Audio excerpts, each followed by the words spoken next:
So let's talk about how to pipe and flood, just a basic circle. Now I'm using a tipless bag, which means I don't have a tip on it. If you prefer a bag with a tip, I would recommend Wilton tip number 2 for piping.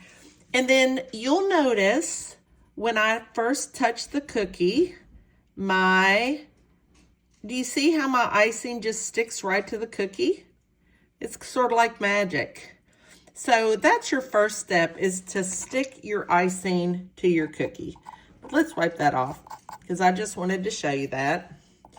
Now, what we're going to do is we are going to touch the cookie, and then I'm going to pull up, you'll notice, probably about 1/4 of an inch to pipe around the edge of the cookie.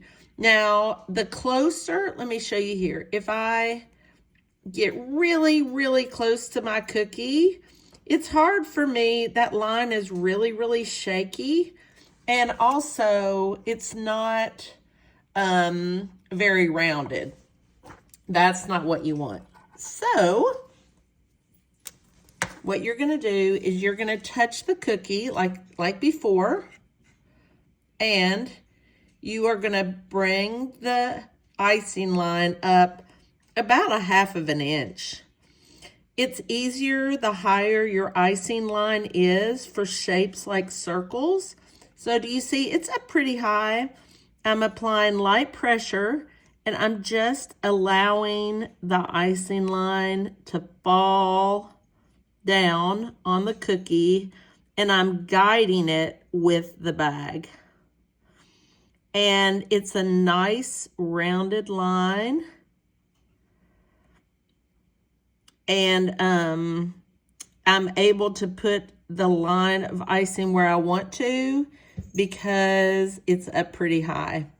Now, when I get here to the end, what I like to do is touch here, but bring the icing line on the inside, because you're not going to see that when it's flooded. Now, let's flood our cookie. Again, I like to use a bag that I have cut myself. If you don't cut it yourself, that's a little bit blurry. Oh, here we go. If you don't cut it yourself, then you can use a tip number 3, which works really good. Now, what I'm going to do is I'm going to go right next to the line, and I'm going to start squeezing, and you'll notice when I squeeze, the edge of my icing actually touches the line that I just made. So let me see if I can pick this up without messing it up. Do you see? It touches the line that I just made. So that is the goal. So I'm going to continue to squeeze, and I am not touching the cookie. I am holding the bag right above the cookie and squeezing the icing out. That way I have a good amount of icing, and it's kind of thick.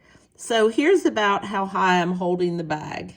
It's probably 1/4 of an inch, and I'm holding it right by that line, and I'm squeezing until the icing, it'll cover up that line.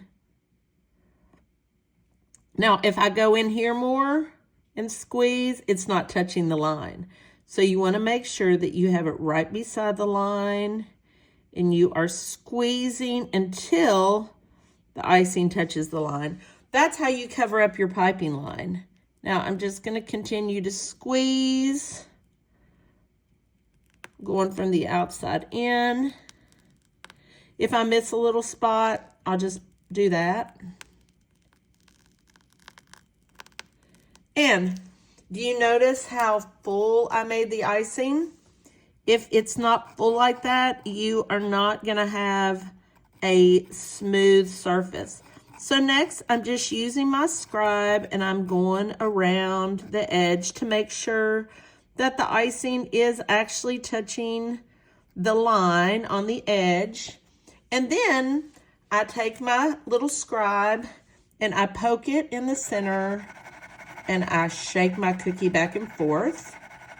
And that is going to completely even out the icing. If there's any little bubbles, you can tap them and they'll go down in. When you have this little peak, all you have to do is just simply tap it real lightly and it'll go back in. So that is how you flood a cookie, covering up the edges, and so it looks really good and full. So I hope that helps.